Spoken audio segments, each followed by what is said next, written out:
The Baba Ghoulie Show is brought to you by OTR Halloween Holidays.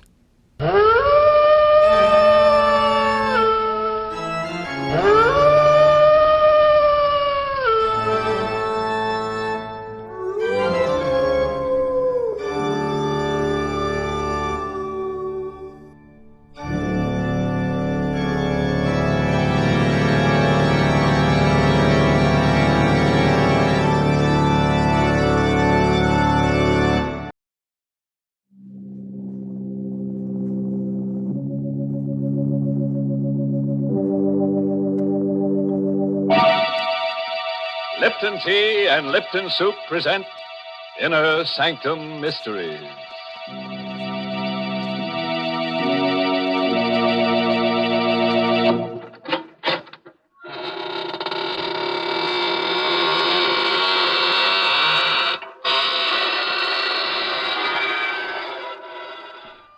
Good evening, gentle friends of the Inner Sanctum. Welcome through the creaking door for another soothing half hour of sweetness and light. Oh, I've learned a new trick. Would one of you like to step up here and be sawed in half? What? No volunteer? Well, maybe you're right. The first part, the sawing in half, that's easy. But the second part, the putting together again, I'm still not very good at that. Mr. Host, how can you joke about such things? Are you trying to get our listeners in a mood for enjoying themselves? That's it, Mary. Well, jokes like that certainly won't put people in a good mood. Here's a much better way to do it. Just serve folks a piping hot cup of Lipton tea, and they'll be in a good mood in a minute. For Lipton's is the password to pleasure. It's tea at its delicious best, thanks to Lipton's brisk flavor. Brisk, you know, is the tea expert's own word for the fresh, lively, full-bodied flavor of Lipton tea. Unlike ordinary dull-tasting teas, Lipton's is never flat. It's always spirited and satisfying. Try it real soon and get the extra enjoyment of Lipton's wonderful brisk flavor.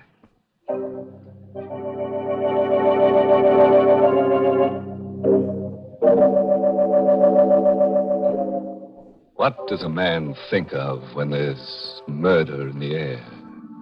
The close presence of death. Does it have matter and substance? Does it generate unseen light waves that touch a man's subconscious? Or unheard sound waves that speak to him when he sleeps? Well, let's listen to I Walk in the Night, written by Emil Tepperman, with Larry Haynes in the role of Peter Lang to tell you this story himself.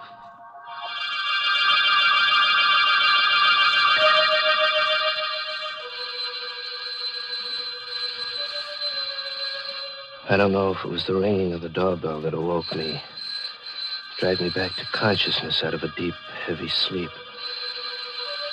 I felt groggy, as if I'd been drugged.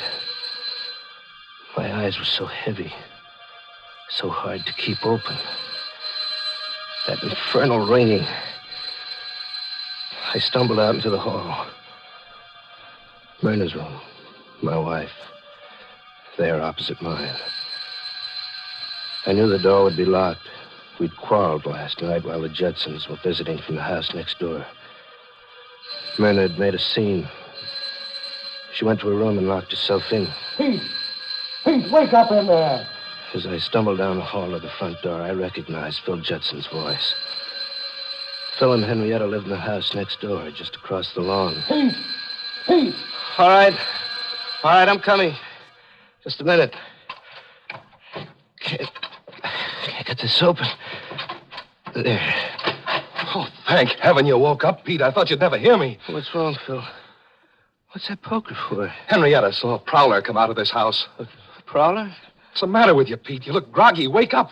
I don't know. I feel as if I'd been doped. What's this about prowler? Henrietta saw him climbing out of Myrna's window. She yelled to me, and I grabbed the poker and came running out. The poker? What's the matter with you? Didn't you hear me? A man was in Myrna's room just now. But, great Scott. Myrna's alone in there. Come on.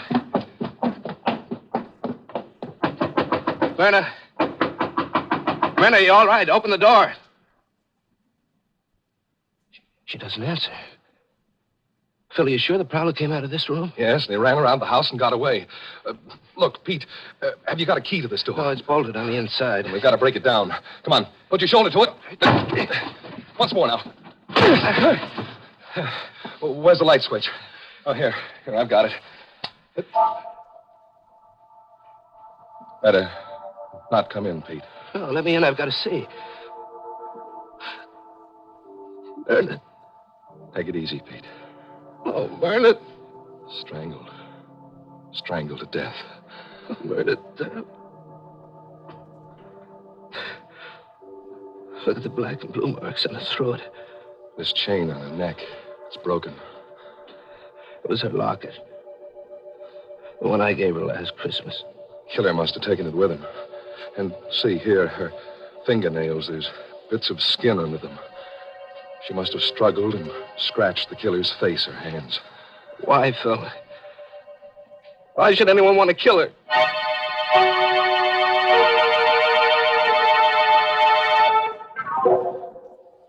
Then began the long torture of the investigation. Detectives swarming over the house. Men in derby hats examining the body of my wife. Measuring the room, searching for fingerprints. And finally, more men who came and carried her away forever. Through it all, Phil and Henrietta sat with me, trying to give what comfort they could. Oh, Peter, dear, please talk to us. I can't stand seeing you sit there with your head in your hands. It won't bring Myrna back to life. Henrietta's right, Pete. You've got to get a hold of yourself. I know, but I can't stop thinking about it. Those marks on her throat, the torn chain, the locket gone. Look here, Pete, there's something we have to talk about. Now, get that dazed look off your face and listen to me for a minute. Yes, Phil. There's a police inspector in Myrna's room right now. O'Brien is his name. He'll be coming in soon to question you. Now, you'd better not tell him about the quarrel you had with Myrna last night. I don't get you. It would look bad for you. For me? Oh, what do you mean? Phil, you don't think that I... Suddenly, I caught my breath. My right hand in my bathrobe pocket had touched something cold. Phil and Henrietta both stared at me. Peter, what's wrong? Phil, look what I found in my pocket. What is it? Look. A locket. It's Myrna's locket. The one that was torn from her throat. Phil, how could this get in my pocket? Here, give me that, quick. But, Phil... Give it to me. Yes, it's Myrna's locket, all right. You recognize it, Henrietta? Yes. What are you going to do with it, Phil? Get rid of it, quick. Out this open window. Now, if the police find it out there, they'll think the killer dropped it. But, Phil, it was in my pocket. What are you looking at, Phil? Your hand, Pete. What? Your left hand. I looked down at my left hand. There on my wrist were 3 long gashes where the skin had been scraped. As if by the fingernails of a woman fighting for her life. Phil, do you think I could have killed her? Nonsense. I don't believe it. You could never do a thing like that, Pete. Couldn't I? How can you be sure? How can I be sure? Peter, please, don't talk like that. You're making yourself out some terrible monster, but you aren't. Phil and I know you can't be like that. I don't know. Maybe I got up in my sleep and killed Myrna without ever knowing it consciously. After all, I did have that quarrel with her last night. Cut it, Pete. Here comes O'Brien, the detective. I hope I'm not intruding. Oh, no. It's all right, Inspector. Come in, O'Brien. Mr. Lang is very upset. The shock. Yes, I understand. Believe me, Mr. Lang, you have my deepest sympathy. I wouldn't bother you at all at a time like this, but there's something... Inspector O'Brien was a pink-cheeked, cherub-faced, chubby little man. But his eyes were cold and blue and restless. They kept jumping from Phil to Henrietta to me as he fired his questions at us. Mr. Lang, one more thing. I understand you had a small party here last night? Oh, no, it wasn't a party. Just Phil and Henrietta and Ted Hale. Ted Hale? Yes, Myrna's cousin. see. This Ted Hale, a cousin of your wife's, you say? Pardon me, Inspector. Yes, Mr. Judson? Peter's too easygoing and good-natured to tell you about Ted Hale. But as Peter's attorney, it's my duty to give you certain information. Oh, go ahead. Myrna, Mrs. Lang, owned considerable property in her own right. Recently, I drew a will at her request.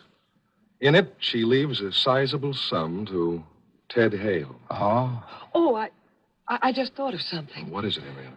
Well, Peter was so groggy when he woke up. That's right. He looked as if he'd been drugged. Well, don't you remember last night? Ted Hale went in the kitchen to mix the last round of drinks. Oh, Henrietta, that's ridiculous. On the contrary, it's quite important. Now, tell me, this Ted Hale, what does he do for a living? Why, he works for me in my brokerage office. Uh-huh. To please Myrna, I gave him a job as my confidential secretary. I suppose you tell me where Mr. Ted Hale lives. I think I'll have a talk with him.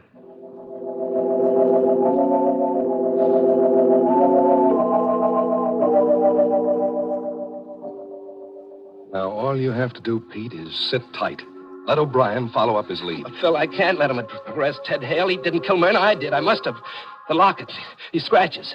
It's not fair to Ted. As your attorney, I won't let you strap yourself in the electric chair. You go back to your room and get some sleep. Henrietta, do you mind going back to our house by yourself? Of course not. I'm going to sleep right here in the living room on this couch, in case Peter needs me tonight.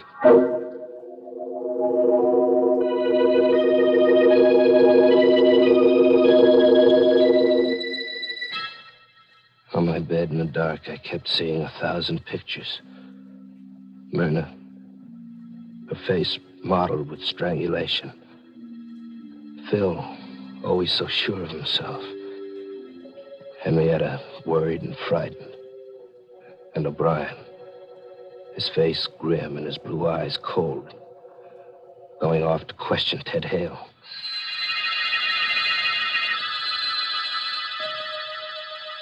I must have been close to dozing off when I heard the doorbell faintly, as if in a dream. I tossed about in bed for a moment or two. And then I heard the voices in the living room. Phil's, cold and harsh. And someone else's, loud and angry and frightened. I got out of bed and opened the door. I went down the hall to the living room. I had to know who was in there arguing with Phil. It was Ted Hale.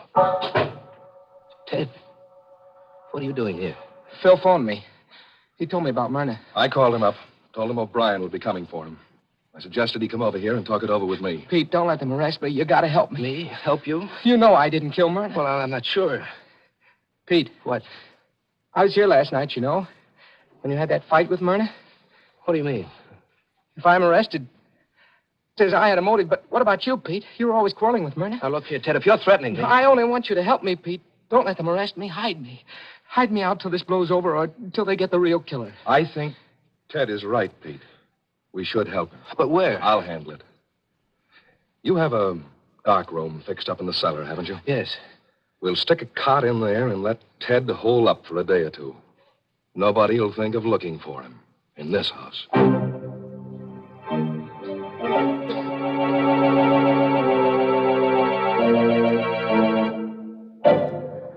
Poor Peter. Seems to be in a daze half the time. Yes, his trouble is that when he's awake, he's half asleep, and when he's asleep, he's half awake.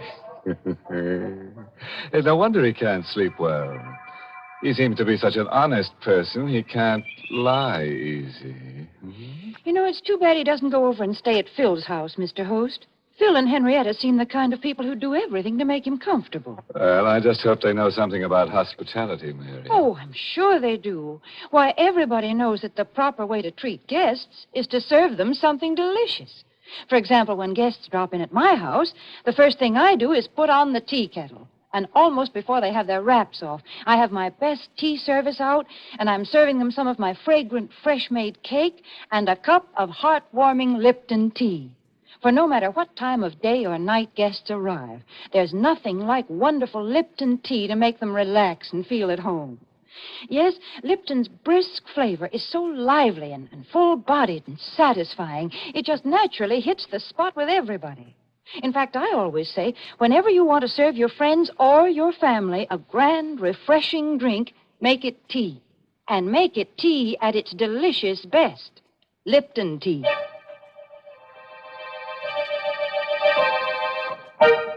Now, let's get back to our sleepwalker. There's no telling what he might have done while we were talking about tea. Now, let's see, where were we? Peter and Phil were going to hide Ted Hale in the cellar. Now, listen to me carefully, Peter. If Ted Hale is arrested and talks, O'Brien will learn about the quarrel you had with Myrna last night. He'll start digging into things. That won't look so good for you. No, Phil, wait. I know you're trying to help me, but if I did it... If I did kill Myrna, then there's no use trying to protect me. It isn't right. I'm a dangerous man. Fiddlesticks. But you can't brush it off like that. Do you know what it means to lie awake in the night, wondering whether you've killed your own wife? Wondering whom I'll kill next? Cut that out. We've got business to attend to. Now, here's my plan. We'll let Ted stay here tomorrow. And then tomorrow night, I'll smuggle him out of the country. Get him passage on a freighter to South America, maybe. You think he'll go? Sure he'll go. He's scared stiff. But we'll need money. Lots of money. Now, how much have you got in the safe at the office? So about 10,000 in cash, but there's a batch of negotiable bonds. They'll do. I'll go down to the office the first thing in the morning and get them out of the safe. You had the combination? Yes, you gave it to me when you gave me your power of attorney, remember? Oh, yes. Now, don't you worry about a thing. Oh, here. Take this powder. It's just one of the bromides that Henrietta uses. It'll help you get to sleep. By tomorrow morning, everything will be fixed up. Fine.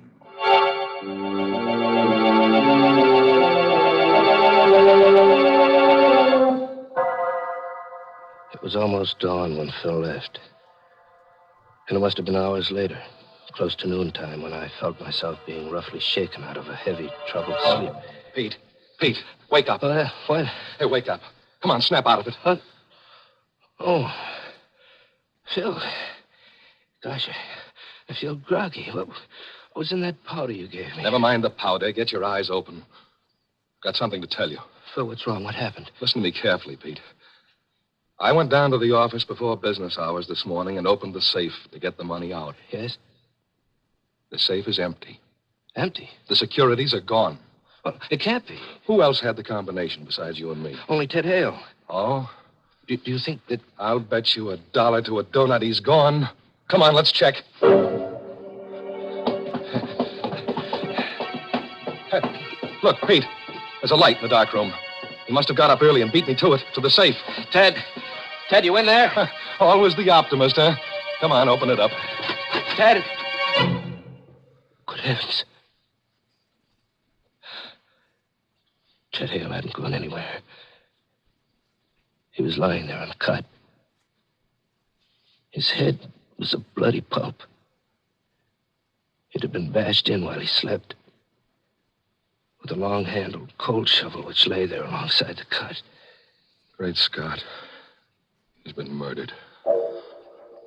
We stood there in a narrow, dark room, Phil and I, and we looked at each other. There was a strange gleam in Phil's eyes. I tried to read the meaning of that gleam, but he averted his eyes too quickly. He dropped his gaze to my hands. I saw what he was looking at. My hands were black and grimy with coal dust. And on the grimy, coal-blackened handle of the shovel, there was a fresh set of fingerprints. Phil, did I kill him? Did I kill him in my sleep? The same as Myrna? Phil, I can't stand it being a murderer. I'm going to give myself up. You'll do nothing of the kind. If you did it, Pete, you're not responsible. But you do think I did it? And Myrna, too? I don't know. I don't know what to say. Just think, Phil. Maybe tonight I might kill you. Or Henrietta. There's no telling what I might do. Rubbish. No, Phil. It's hard to believe, but there's the proof. I'm a murderer. I'm dangerous. There's only one thing to do. I won't let you do it. What else is left? Come on. I'm going to help you hide Ted's body.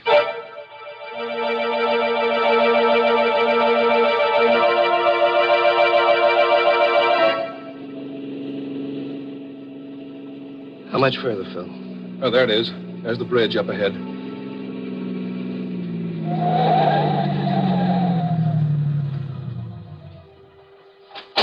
Okay. Here, help me with it. We had the body of Ted Hale in a sack with a pair of 100-pound dumbbells to weight it down.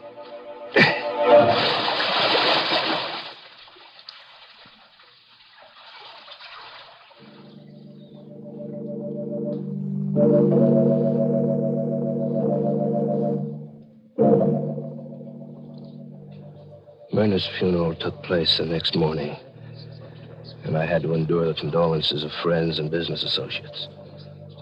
But Phil and Henrietta stood by me all through it. It'll be over soon, Peter. Then you can rest. Keep your chin up. I'll get rid of the stragglers. Look. Look who just came in. Where? Oh, Inspector O'Brien. What does he want, Phil? Take it easy, take it easy. Let me do the talking.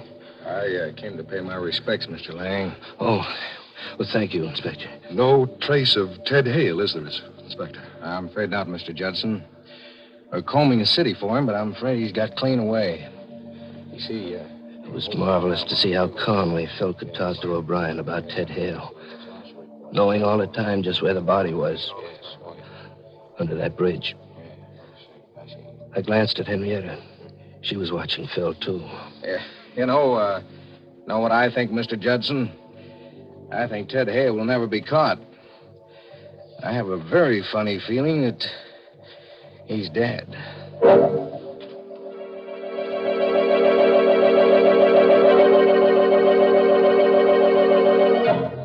Later that afternoon, I took a taxi cab, and I went down to police headquarters and asked to see Inspector O'Brien. Glad to see you, Mr. Lang.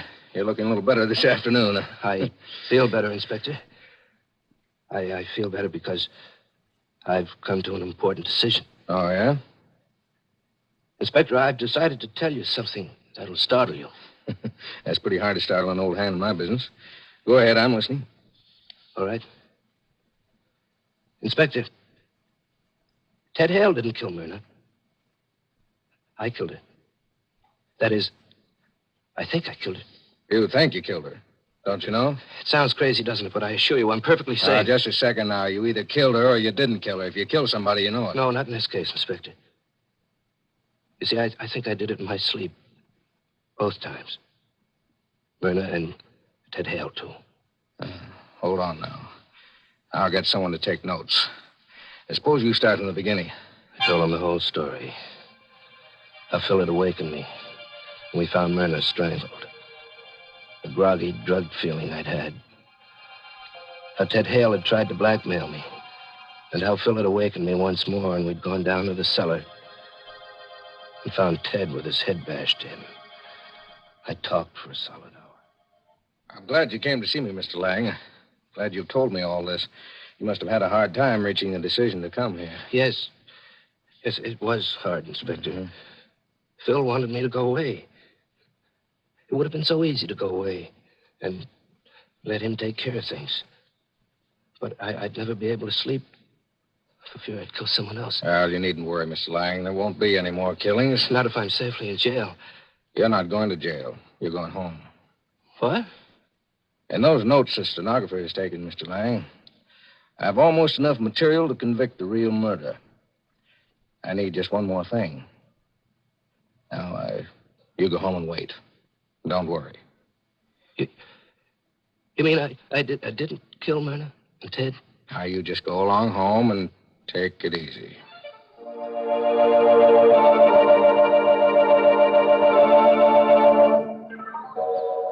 I'm back at home now. It's 2 hours since I left O'Brien's office, and I've taken the time to write down this full account, just as I gave it to the stenographer. As I write now, I can look across the lawn to Phil Judson's house. 5 minutes ago, I saw Inspector O'Brien and 2 detectives go in there. The front door is opening now. I can see them coming out. O'Brien first, then the two detectives, with Phil between them. They've got handcuffs on Phil. And here comes Henrietta. She's running across the lawn, coming here. Peter! Peter! Coming, Henrietta. Peter, they've taken Phil away. Yes, I saw it off from the window. Oh, darling. Everything went right. Exactly as we planned Oh, it. baby. Hold me tight, Peter. Tight. We can be together now. Forever and ever. I'd have killed a dozen Myrnas for you, baby. I know. And you were clever, Peter. So clever. And the hardest part was getting Phil to cooperate. But I knew he'd do anything for a friend. What a fool he is. He stepped right in and took over. You should have seen O'Brien when I told him the story. I could tell exactly what he was thinking. Here's a poor innocent sap whose best friend is framing him, giving him drugs, and then making him think he commits murders in his sleep. Oh, Peter. As soon as he's convicted, I'll be free, and we can go away together. All right. Huh? But you'll have to cancel that trip. Both of you. O'Brien. You heard what we said? Sure did, every word. Remember at my office, Mr. Lang, when I told you I only needed one more thing to clinch the case against the murderer? Well, this was it. I faked the arrest of Mr. Judson. Then I sneaked back to see what you'd do about it. You did plenty.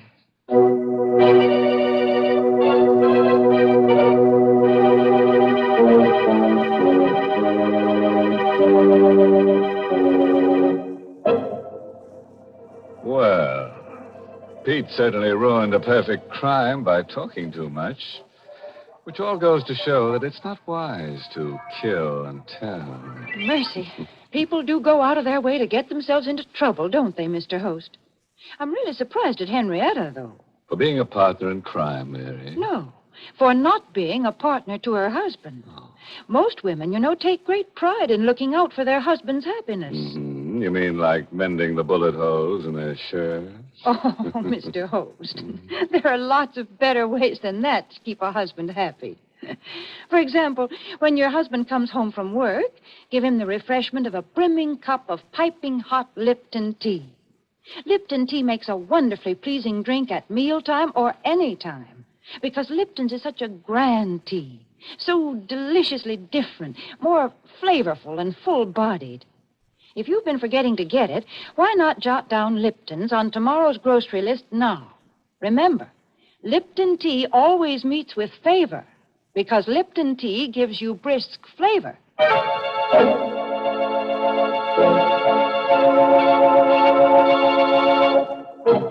And now, friends, a parting word of advice. If you ever wake up and think that you've murdered someone in your sleep, don't go to the police. Now, just take another powder, brother, and go back to sleep. Oh, by the way, this month's Inner Sanctum mystery novel is The Innocent Mrs. Duff by Elizabeth Sanksey Holding. And next week, the makers of Lipton Tea and Lipton Soup will bring you another Inner Sanctum mystery directed by Hyman Brown and called Accident. Does the wind whistling in your ears frighten you, folks? Oh, now don't be scared. Because when you're pushed down an empty elevator shaft and you hit the bottom, nothing ever can frighten you again. It's just an accident. And you'll learn all the mystery of it if you're listening to Inner Sanctum next week. Until then, good night. Pleasant dreams. Mm?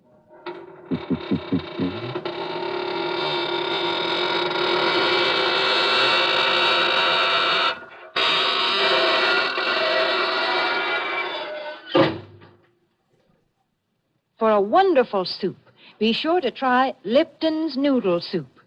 Lipton's is the extra delicious noodle soup that folks rave about on account of all those tender golden egg noodles and that honest-to-goodness chickeny flavor. Tastes like homemade soup that you'd spend hours in making, yet Lipton's is ready in a jiffy. Lipton's noodle soup mix costs less and makes lots more than ordinary canned soups. So get some Lipton's Noodle Soup tomorrow. And tune in next week for another Inner Sanctum Mystery. This is CBS, the Columbia Broadcasting System.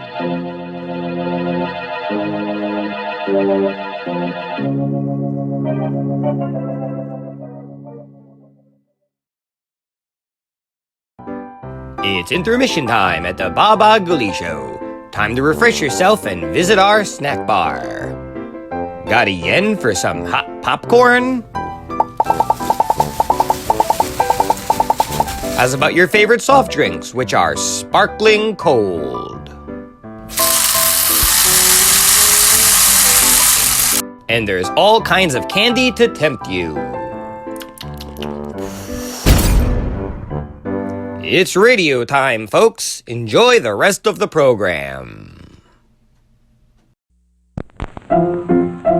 Let's all go to the lobby. Let's all go to the lobby. Let's all go to the lobby to get ourselves a treat. Delicious things to eat. The popcorn can't be beat. The sparkling drinks are just dandy. The chocolate bars and the candy. So let's all go to the lobby to get ourselves a treat. Let's all go to the lobby to get ourselves a treat.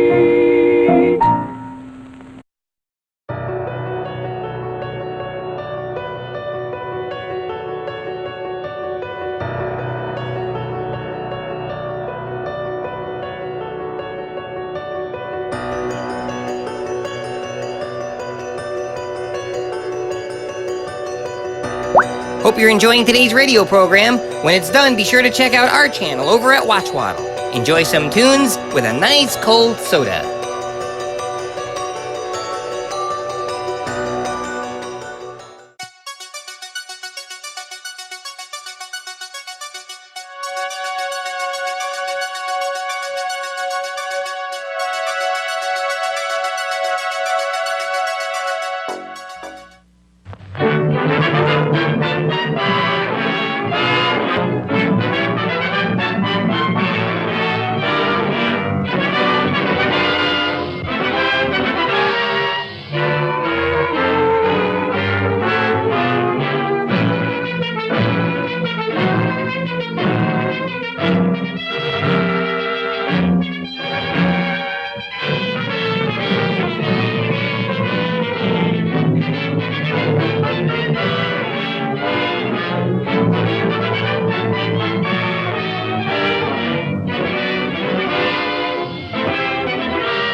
And you, Phyllis Hamilton, do you take this man to be your legal, lawfully wedded husband, to love, honor, and obey until death do you part?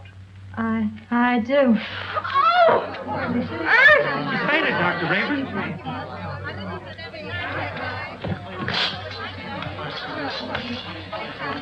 Take her into the anteroom. Yes, sir.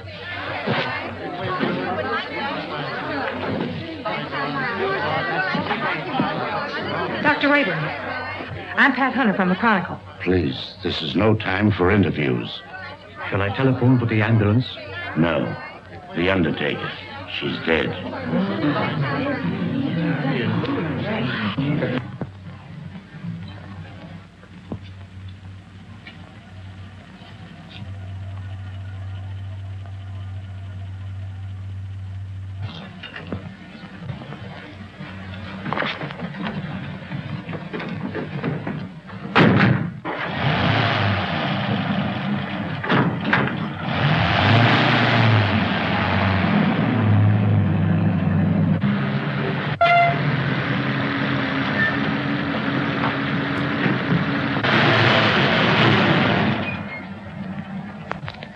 Hey, I can go now. Is that all? Gee, thanks.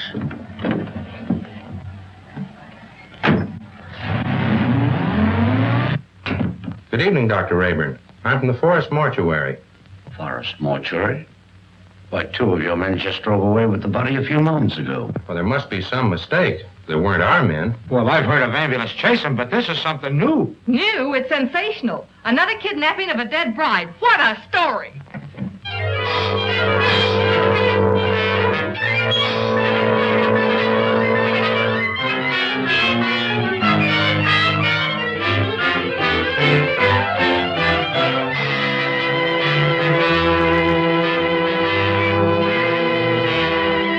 And a few minutes ago, one of the men who helped remove the body of the mysteriously dead bride was apprehended by the police. Go on, keep talking. Well, what I told you, I was standing on the corner, minding my own business, when along comes a stiff wagon. A guy poked his head out of the window and asked me if I want to make a couple of bucks. How many men were with that hearse? 2. At least all I could see. What'd they look like? I don't know. It was dark. I didn't pay no attention to faces. You noticed the license? What, with $2 staring me in the face? Come on, tell the truth. What'd you do with the corpse? I didn't do nothing with it. What I tell you is the truth. So help me.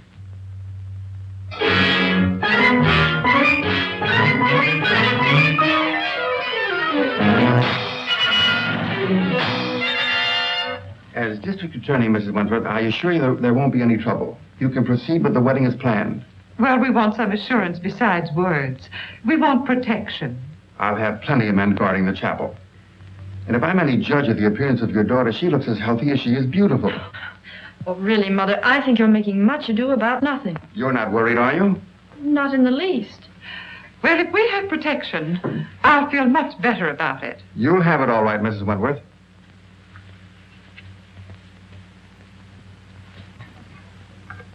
Tell Jones and Riley to wait. I'll pick him up. That's the Wentworth mother and daughter, isn't it? Is the wedding called off? Certainly not. And there isn't going to be any trouble either. That's what all the rest of them thought. I can't answer for Miss Wentworth's health, but your paper can print one thing, and that is that there'll be no more theft of girls' bodies.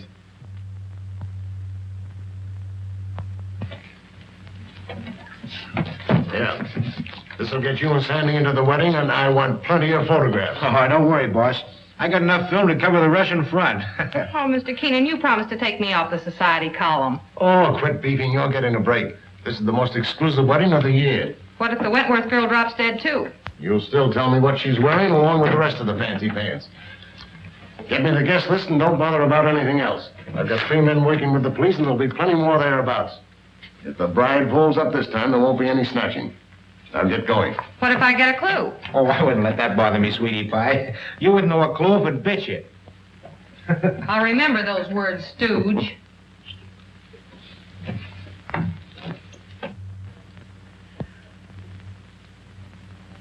Why are you so nervous, Mother?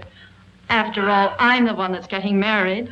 Oh, I just can't help it. I'm so afraid something will go wrong. Oh, forget it. Nothing can possibly happen. Oh, Alice! Oh, you look perfectly beautiful. I look all right. Oh, yes, I'm so thrilled. Oh, I am too. Have you seen Dwight? No. Make it snappy. We're late and this wedding won't wait for us. Can I help it if we had a blowout? Serves you right. Why don't you buy some new tires for this bus? You know, I've been thinking of getting... Hey, are you kidding? Come on.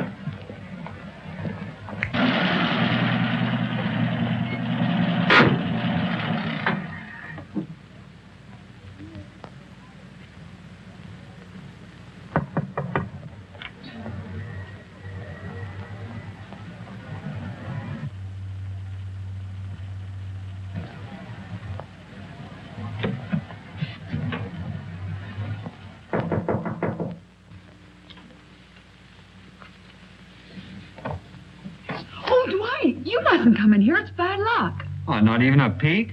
Not even one. You'll see me soon enough. You see? Girls, do you mind if I have these last few minutes alone with Alice? Oh, I know. We Come on, girls. understand. We'll go. Well, Mother, you're about to lose me. I hope not forever, dear. Oh, of course not. What are you talking about? Do you feel all right, dear? Certainly. I never felt better in my life. You should forget all that silly nonsense about those brides dropping dead.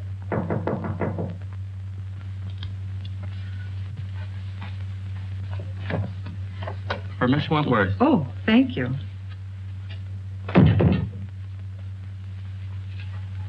From Dwight, no doubt.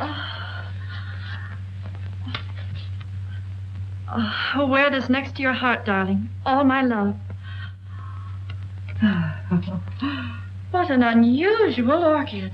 Well, I never saw one like it before. It's lovely. It's beautiful.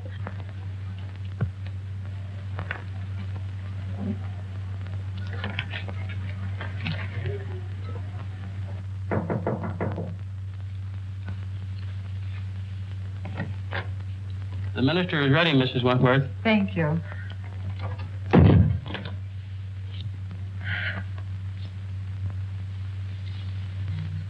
Say a little prayer, darling.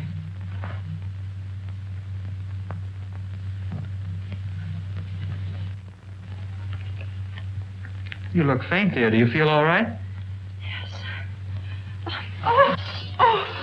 Oh,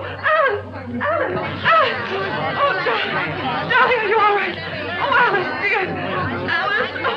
What happened again? I just got the picture of the month.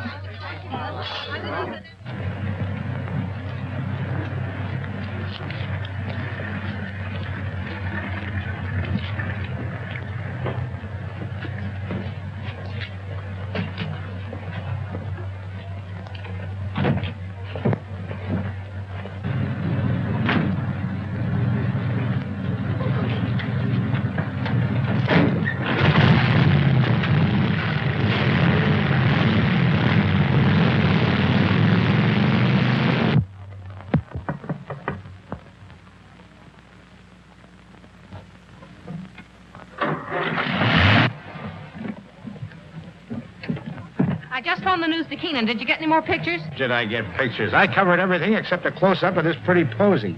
Why, that looks like the one the bride wore. What are you doing with it? Presenting it to you, sweetheart, as a token of my devotion. Take a smell.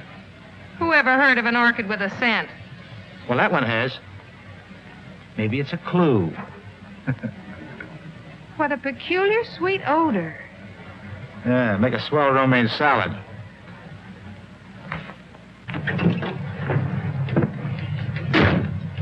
Hey, Pat, you're not going to pass out too, are you? No, I'm okay.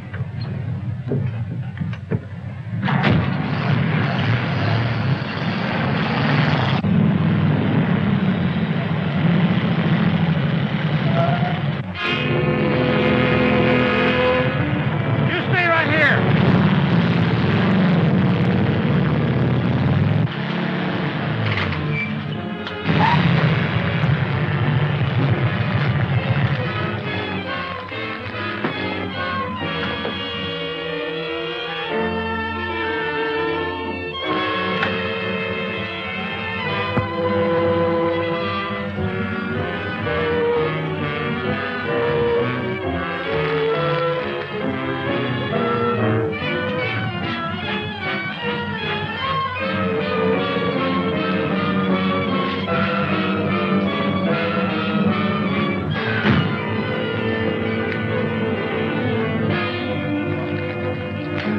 What kind of a gag is this? No driver, no license plate.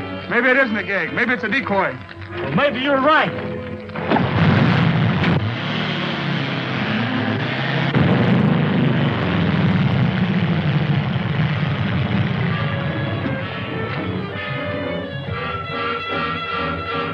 Calling all cars, calling all cars.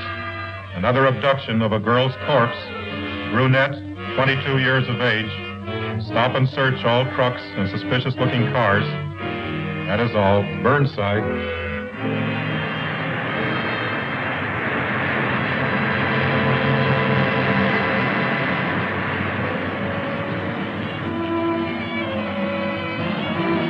Pile out. We're taking a look inside this rig. Sure thing, officer.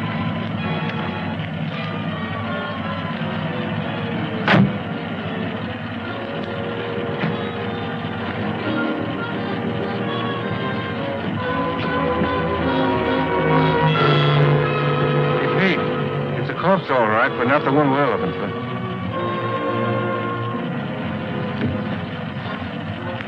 All right, go ahead.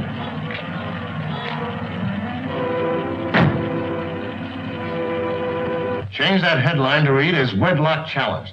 Then set up an editorial attacking the DA's office for playing marbles while some madman runs away with the bodies of dead brides. Okay, Mr. Keenan. Send me up the proofs right away. Oh, so it's you. Well, of all the rotten stories that have ever been turned into this office, yours takes the prize. No guest list, and we don't even know what the bride wore. She wore this orchid. Listen, Miss Hunter, I have a great responsibility. I'm a public servant. Parents are calling the Chronicle frantically with tears in their voice, begging for news of their daughters. I have a daughter myself who's about to be married. Maybe she'll drop dead, too. But she won't drop dead from an orchid. I didn't say that. Well, then what are you talking about? Every one of the brides that died and disappeared were wearing one of these orchids. How do you know? Well, I checked. Look at these pictures. All right, perhaps it's a coincidence. It still doesn't spell anything. Then where did the Wentworth girl get this orchid? The bridegroom didn't give it to her. Perhaps a dozen people gave it to her. Her mammy, her pappy. No, they didn't either. I checked. Besides, this orchid has a peculiar odor. That's unusual. Well, if you think it's a clue, why don't you follow it up? Is that an assignment? It's a notice that you're through if you don't bring something in. Okay, Mr. Keenan.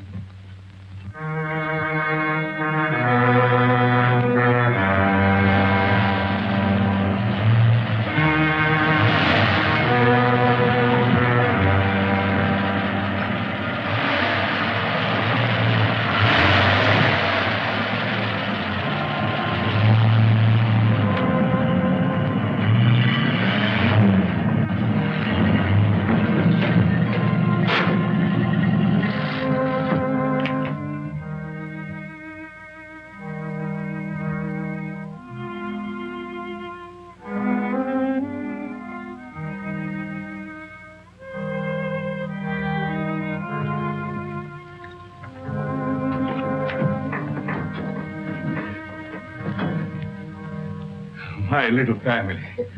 You're all so very faithful. Master, the Countess is waiting. Upstairs? There. Oh, you must hurry. Mike?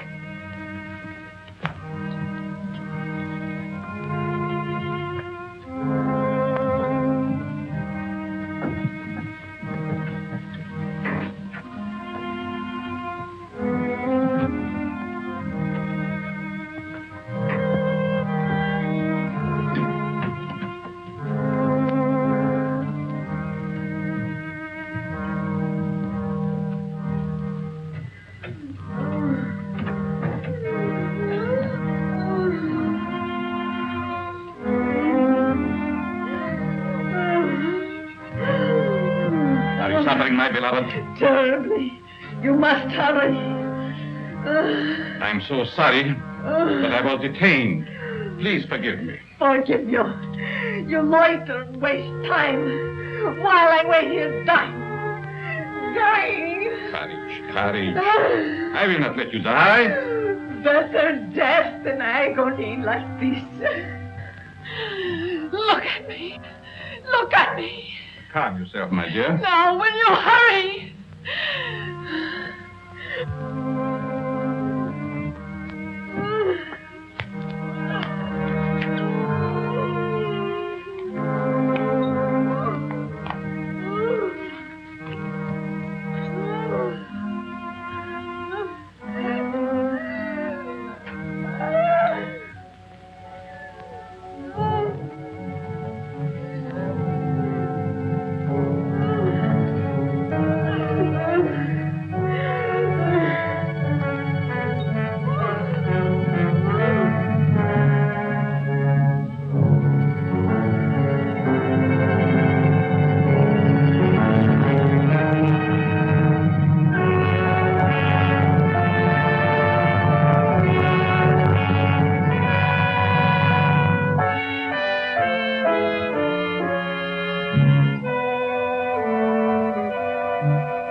Courage, my dear, courage.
Why do you beat my son so hard? Because he's a beast, an animal, and someday I shall have to destroy him. My poor son, why was he ever born?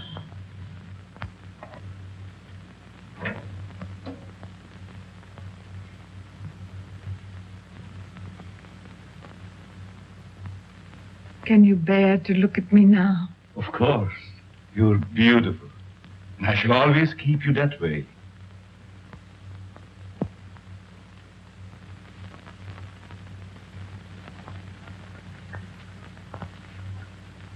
Will she live? As long as she can be of any use to us. She's pretty. Very young. All of them must be. Come, my dear. Look after the girl, Paga. Yes, master.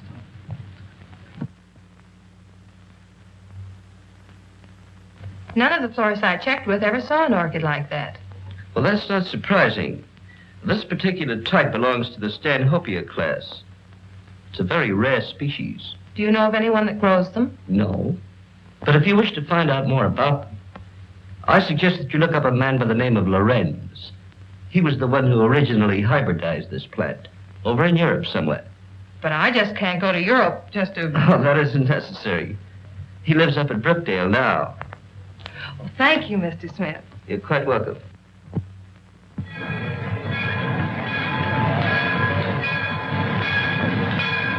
Looks like that box got a coffin in it, Jet. Sure does. For Professor Lorenz. What do you suppose he wants with a coffin? Search me. He's such a strange, spooky guy. The further I stay away from him, the better. Me too. I'll take charge of this. Go ahead, take it away. Glad to get rid of it.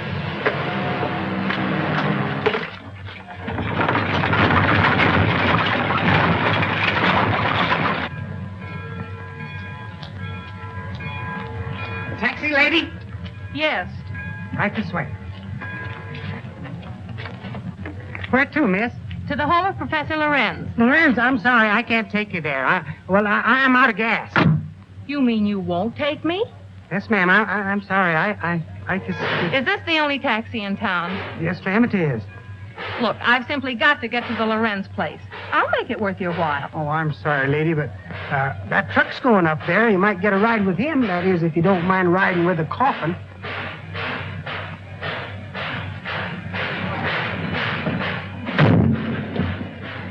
Would you give me a lift to the Lorenz place? What do you want to go there for? To see the professor. Does he expect you? No, but Then we can't take you.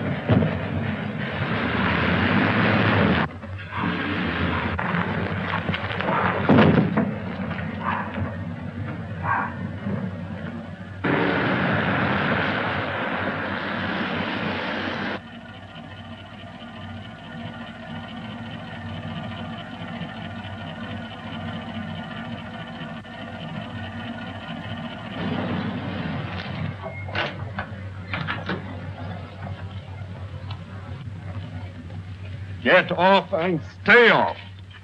Look, I've got to see Professor Lorenz. It's important. I said you couldn't ride.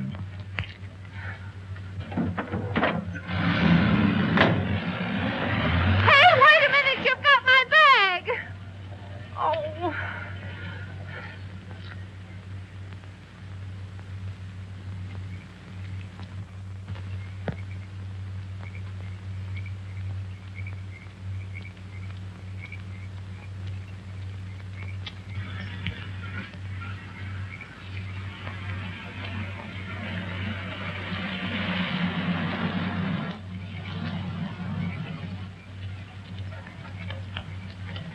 Would you mind giving me a lift? Well, certainly not. Where are you going? I'm trying to get to the home of Professor Lorenz. Well, you're in luck. That's where I'm going. Get in. Thank you.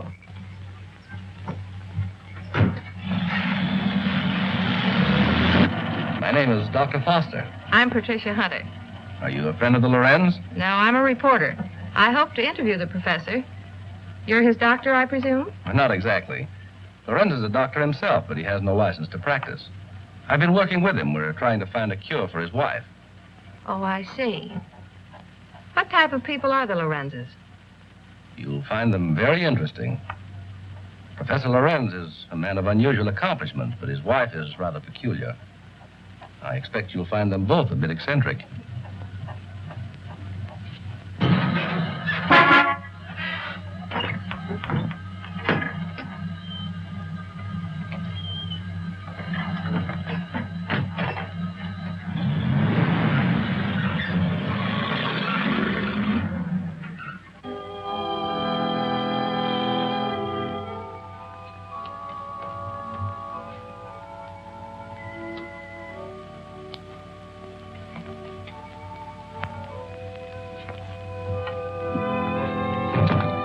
Tell your master I'm here.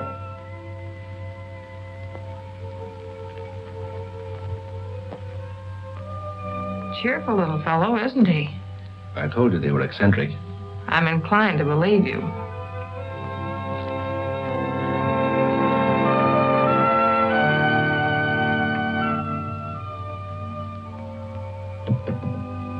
Get out, you gargoyle! Get out! Good evening, Dr. Foster. Come right in. Good evening, Professor Lorenz, Countess.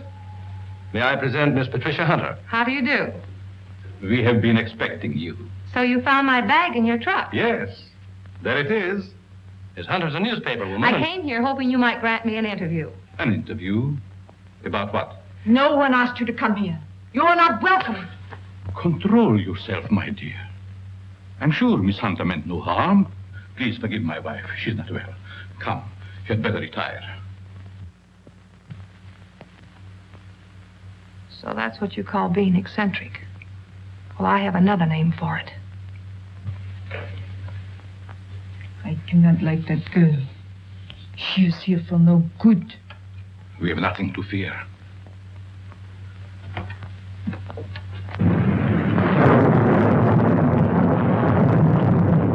Sorry, Professor, if we're intruding. Not at all, Dr. Foster. This is our evening for work. Please, be seated. Thank you. What do you wish to interview me about? Orchids. Orchids? Yes, I understand that you're an authority on the subject. They were once my hobby, but I haven't grown any for several years. Which species are you interested in? A very rare one of the Stanhopea type. A horticulturist told me that you're the original hybridizer of it. Have you ever seen one? Yes, I have one in my bag. I'll show it to you. Where did you get it? Oh, a friend of mine gave it to me. You see, I'm doing an article on orchids for my newspaper, and I thought that you might be willing to supply me with some special data. I'm sorry I can't spare the time tonight, Miss Hunter. You see, I have very important work to do with Dr. Foster. I understand. If your interview can wait until morning, I'll drive you back here then. If that's agreeable to Professor Lorenz. Well, it's quite agreeable, but I would suggest that you both stay here as my guests. Thank you very much, but I prefer going to a hotel. Just as you wish.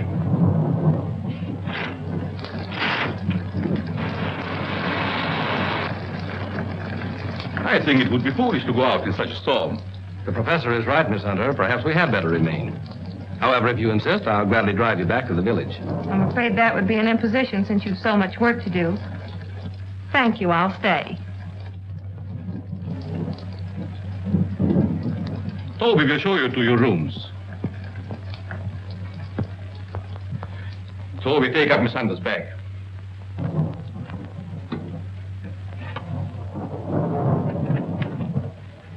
Good night. Good night. I'll meet you in the study soon. Very well.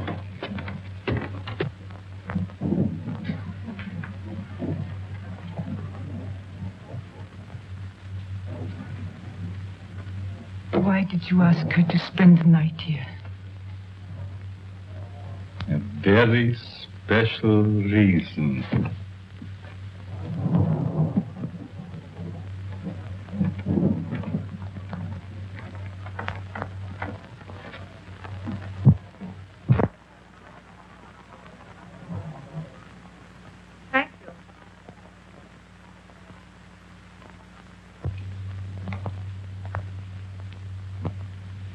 I guess you sleep very good. Maybe.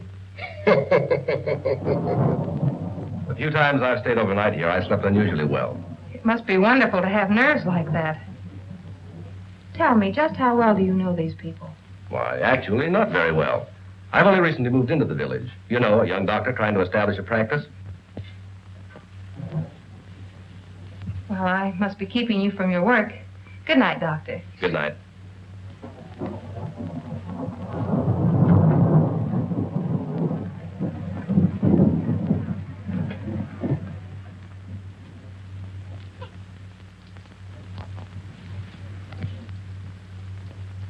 What do you want? Yes, you are beautiful. How did you get in here? So young. Such lovely skin. Sometime you too will be a bride.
I know where you're going.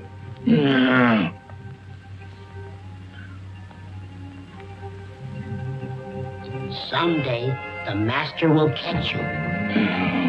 Then you'll be sorry.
Dr.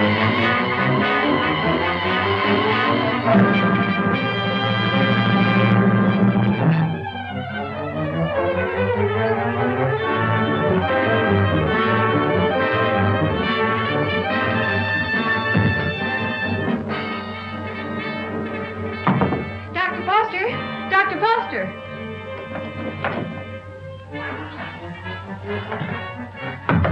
Dr. Foster!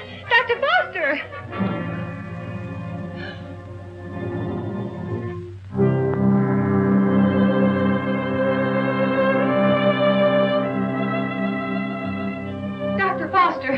What's wrong? I just saw someone in my room, a horrible-looking creature.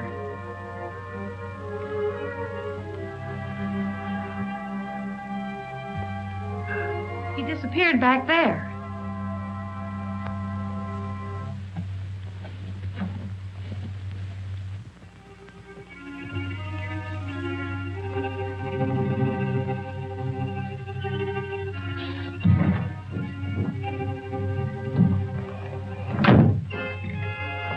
Apparently he's not here now. Where did you see him? Leaning over my bed. Of course, you might have been dreaming. I'm positive I wasn't. Earlier in the evening, Mrs. Lorenz suddenly appeared and then disappeared. Do you suppose there's another entrance to this room? Oh, I doubt it. Why don't you try to go back to sleep? No one's going to harm you.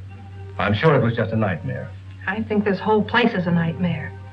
Professor Lorenz and his wife were actually sleeping in coffins. I saw them. We often find it difficult to explain the peculiarities of some people. I guess so. I'm awfully sorry to bother you. It was no trouble. If you're frightened, call me again. Good night. Good night.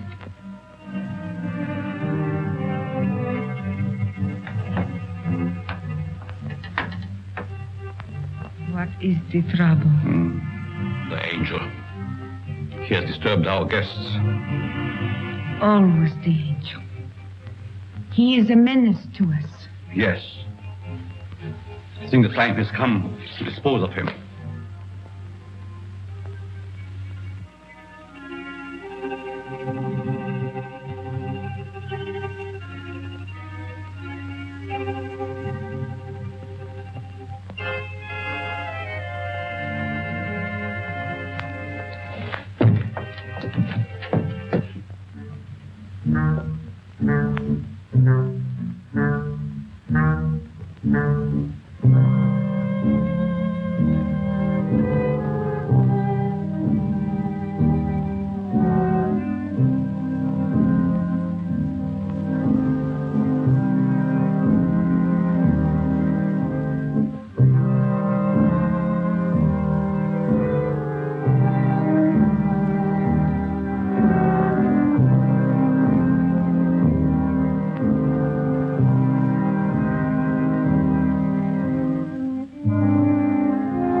Don't be afraid, Angel. I would not hurt you.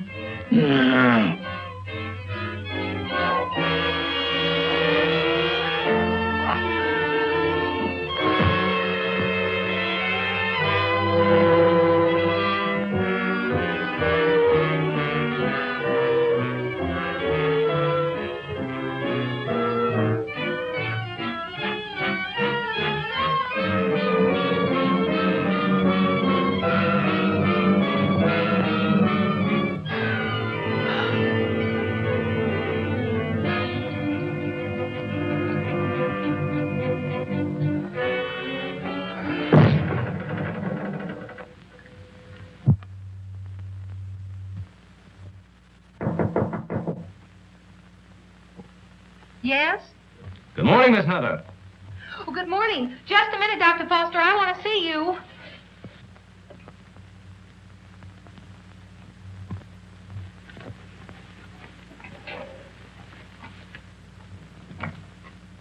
Oh, I'm sorry. I thought you were up. Up? I've been up all night with dead people. Dead people? What do you mean? Come in and I'll tell you.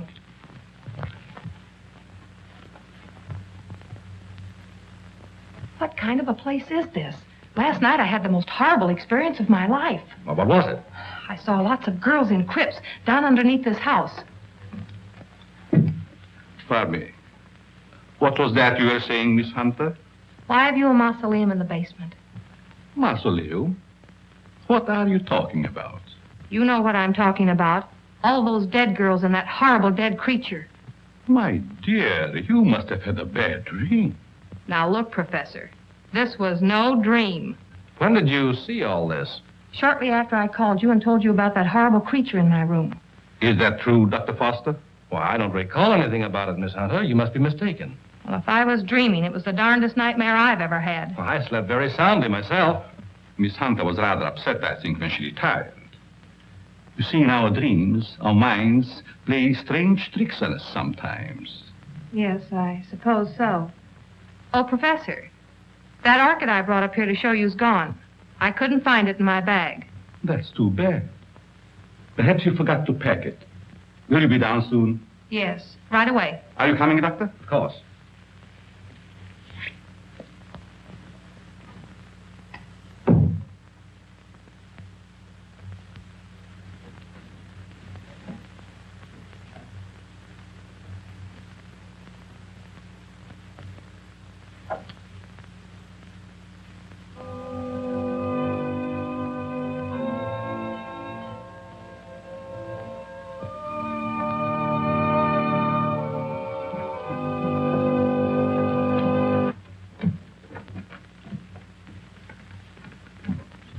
Shall we go into breakfast? No, thank you. I've got to get back to the city. Will you drive me to the station, Dr. Foster? I'll be glad to. But what about the interview? Well, that'll have to wait until some other time. I just remembered an appointment at the office. So I've got to catch the next train. You'll excuse me, Countess? Yes, I will excuse you. Oh, Professor, do you also make a hobby of collecting coffins? Why, yes, in a manner of speaking.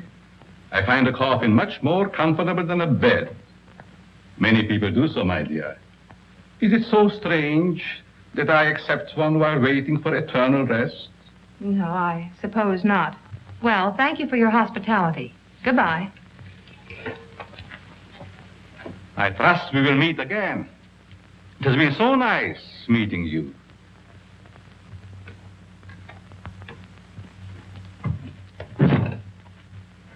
Don't tell me I'm still dreaming. Well, what do you mean? That gravedigger. He's real, isn't he? Oh, he's real, all right. But I hardly think he's a gravedigger. More likely laying the foundation for a house. You're a trusting soul, aren't you, Doctor? Is that a crime? No, on the contrary. I envy you. Are you trying to make me believe you're one of those hard-boiled reporters that we read about or see in the movies? No, but working on a newspaper, one becomes cynical and suspicious.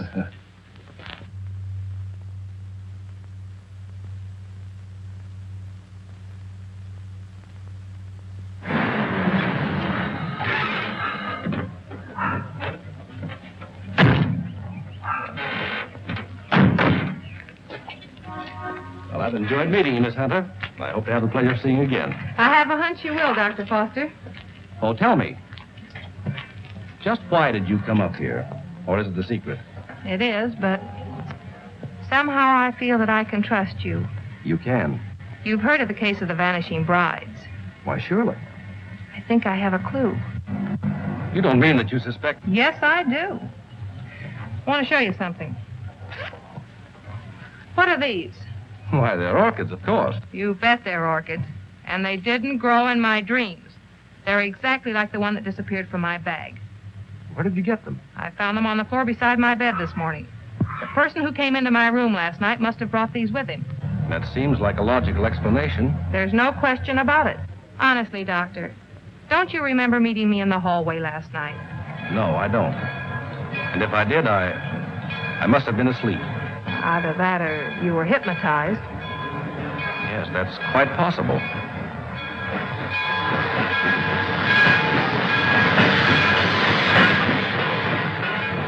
Well, watch your step.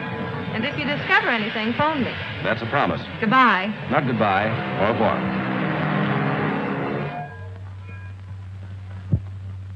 All right, print the story on page 1. Keep your fingers crossed that this paper isn't sued for libel by some of these phony suspects that the police are bringing in. Well, get me a Rembrandt of the guy they just brought in. I don't want photographs. I want real clues. The DA's office can't pick up the madman who's stealing the bodies of these dead girls. Maybe we can. Okay, I'll throw it in a wastebasket. No, I'll have it developed. Doyle, where's Lefty? Over at Central Station. The only thing he gets over there is a game of gin rummy. Tell him to get back here. Well, I got something. I'll say you have. You're fired. What do you mean? You can't do that to me. Listen, just because the bodies of dead girls disappear is no reason why you can do a vanishing act. But you gave me the assignment. Yeah, I suppose I did. All right, where have you been? What have you uncovered? Well, hey, not so fast. Listen, Mr. Keenan, last night I went through the most gruesome experience of my life. You should talk. All my life has been a nightmare. Well, you can rest easier now because I've seen plenty. If I can only prove I wasn't dreaming. Dreaming? I had a dream last night myself. I dreamed you gave me that raise you've been promising me. All right, Madam Zora, go on with your dream story. Well, there's a certain Professor Lorenz that lives upstate. He knows all about orchids, but insists that he doesn't grow them anymore. Yet I found these in my bedroom this morning. Listen, Dizzy, you didn't go off someplace and get married, did you? No, I didn't. But I saw the bodies of those other missing brides. All right. Now, take it easy. Stop breathing hard, Pat, and tell me all about it. Did you really see any bodies? Well, yes and no. I see. Just a bit of ectoplasm. Well, I'm sure I did, though, only... Oh, I can't explain it. Yeah, you're suffering the same way I am. I see brides everywhere. Hear wedding bells ringing in my ears. And I saw a dead man, too. A monstrosity. Very well. I'd like to see Miss Hunter. Oh, I'm sorry. She's busy. She's with Mr. Keenan. It's very important that I see her. I'm Dr. Foster. I wonder if you'd mind announcing me. Mr. Keenan, there's Dr. Foster here. Insists on seeing Miss Hunter. Tell him he can have all of her time from now on. That's the Dr. Foster I was telling you about. Maybe he has more evidence. All right, send the sawbones in. Hey, look, if you don't mind, I'm going out for a nervous breakdown.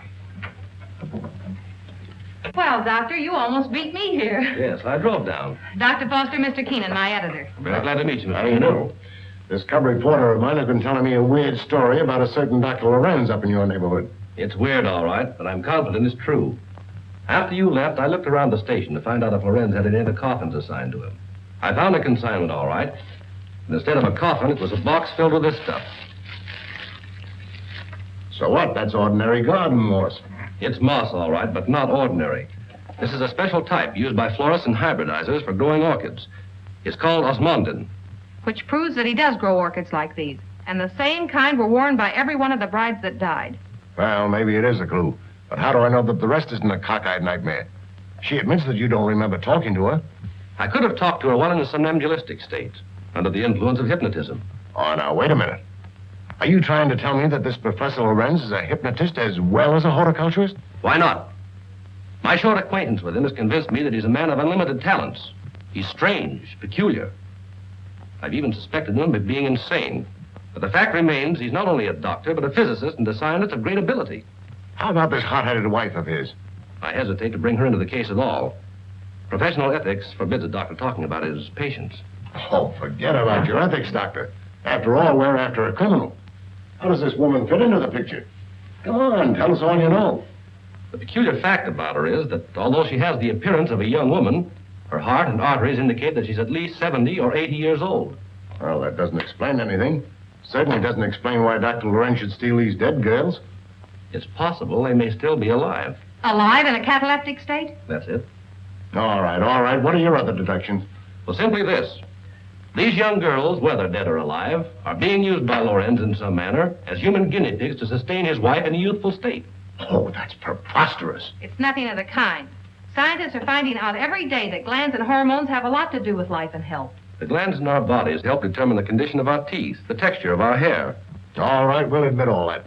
But I wouldn't dare print such a fantastic story. I bring you the biggest story of the year and a chance to get this newspaper a real scoop, and you call it fantastic. All right, I'll put Doyle on it to track it down. I'm afraid you won't get very far. Professor Lorenz is a clever man, clever enough to withstand any investigation and destroy any evidence. Why not trap the fellow? How? Well, he steals dead brides, doesn't he? Oh, now, look, Pat, do you want to be a June bride? Oh, sure. I mean, that is, no, not yet. Anyway, Lorenz knows me. All right, then stop talking nonsense. This paper can't assume the responsibility of such a harebrained scheme. Oh, please, Mr. Keenan, you can't pass up an opportunity like this.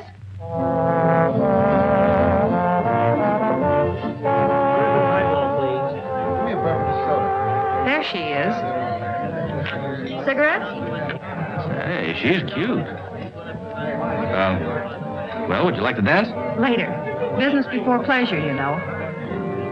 Hello, Peggy. Hello, Pat. Miss Woods, Dr. Foster. Good evening, Miss Woods. How do you do? I have something important to tell you. I'm all ears. Let's go to your dressing room. Okay. I won't be long. All right.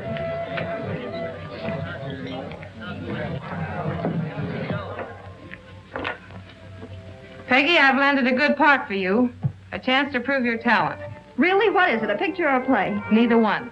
My paper's going to stage a phony wedding, and we want you to be the perfect June bride. Now, wait just a With minute. bridesmaids and flowers and all the trimmings. What is it, a circulation stunt? No. You've heard of the case of the vanishing brides. Sure. Well, this is a plan we have to trap the person who's been stealing their bodies. Are you kidding? Certainly not. The job will pay you plenty. How will I collect if I'm dead? You won't be dead. All you have to be careful of is not to smell any flowers. All I do is lie 6 feet underground and push them up. Nix, count me out. Listen, Peggy, I'm offering you a chance to get your picture on the front page of every newspaper in this country. Overnight, you'll be famous. Broadway producers and Hollywood studios will be offering you contracts. Why, it's the chance you've been waiting for.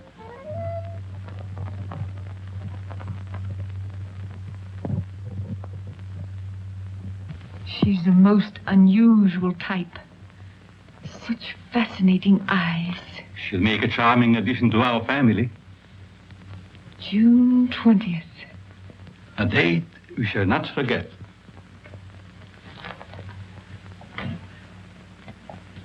Faga, what are you doing in this part of the house? Master, I keep hearing my son's voice calling for me. Your son is better off where he is. Go back to your work. Master, you shouldn't have done it. He didn't deserve to die. Do what I say and don't come up here again. Yes, master.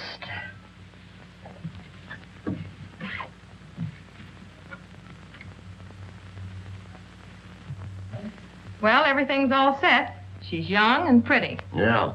What assurance have we that this Lorenz guy will show up to make the snatch? And what happens if he does kidnap this fake bride? Well, the private chapel and neighborhood will be covered with guards, and, well, Lorenz hasn't a chance to escape. Providing he shows up. And if he doesn't, I'm the sucker and out $500. And if he does, you have an exclusive story with big, juicy headlines. I hope you're right.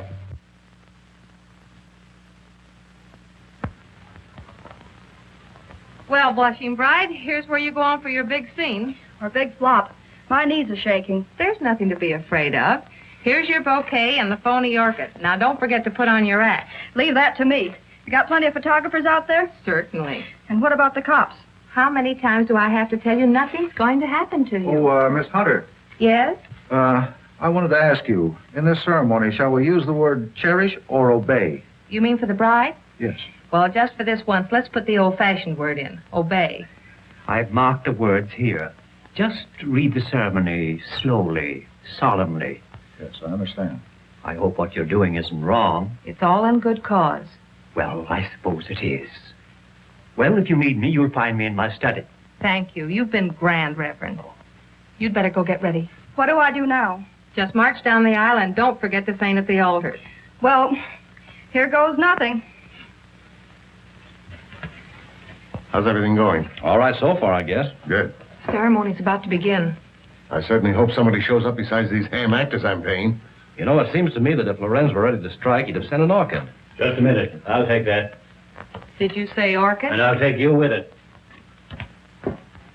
There you are. Looks like our man's going to pounce all right. It looks like you're right.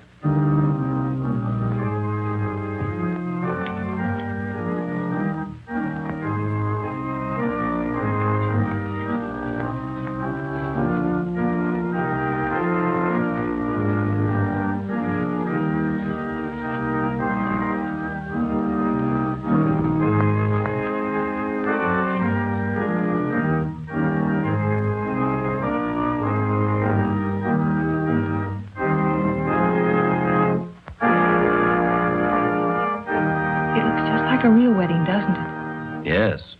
Too bad it isn't. Ours. Is that a proposal, Dr. Foster? It certainly is. The minister would like to speak to you in his study, Miss Hunter. But, oh, you mean the real minister? Yes, ma'am. Thank you. I'll be right back.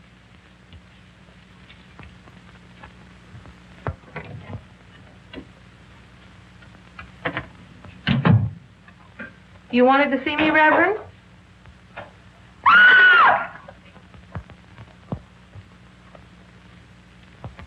Where's Pat? Minister sent for her.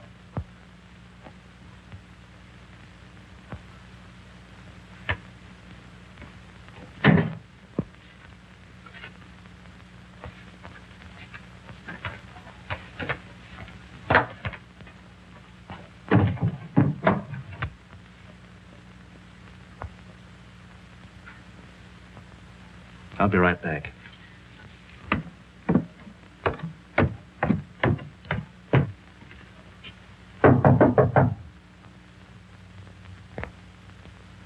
Oh, Pat!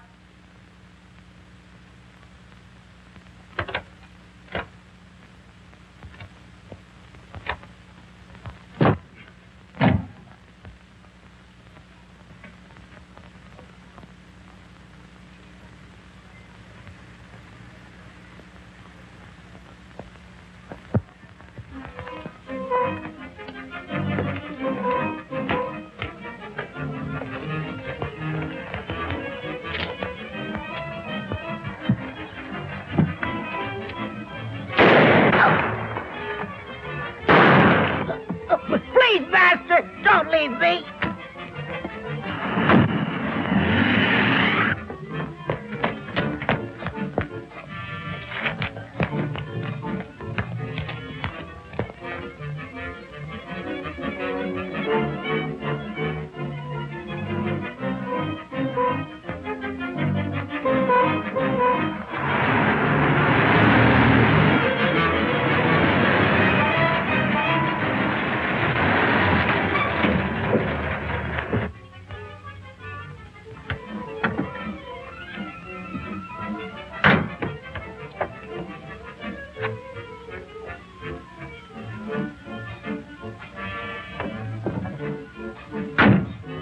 Toby, my son. Where is Toby, Master? Toby's gone. Alice. You shouldn't have left. Stop whimpering.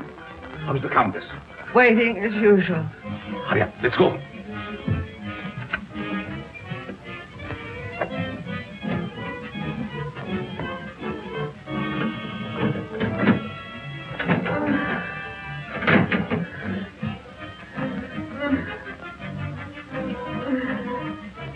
There was trouble? Yes, but we'll be finished before anyone finds us.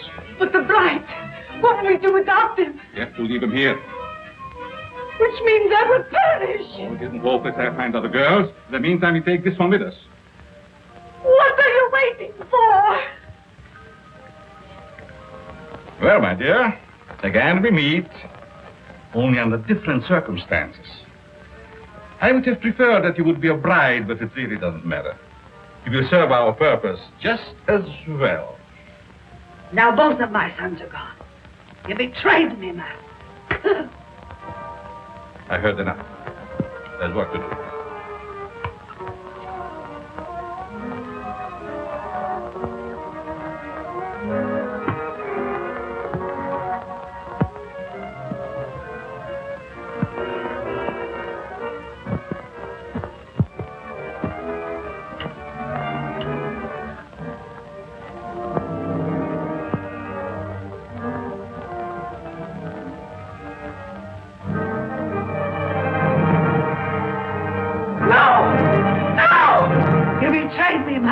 You shouldn't have done it.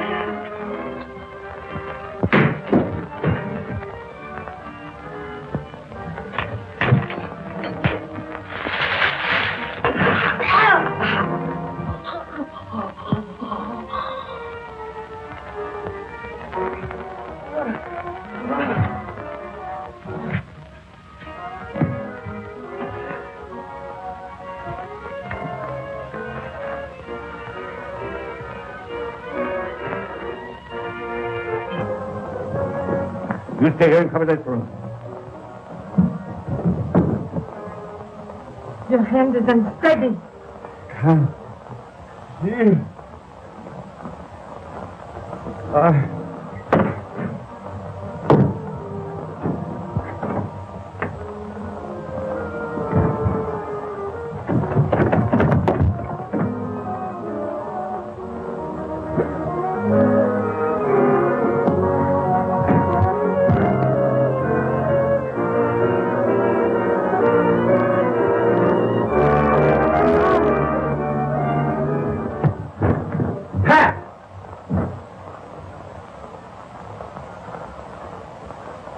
Pat. Is she dead? No. Just scared to death. All right. Break it up. We've got headlines to write. Do I get a byline? After this, you can have a clothesline with my shirt on it. I now pronounce you man and wife. Finally make a newspaper woman out of you, and then you have to go and quit. And to think that this was the cause of it all.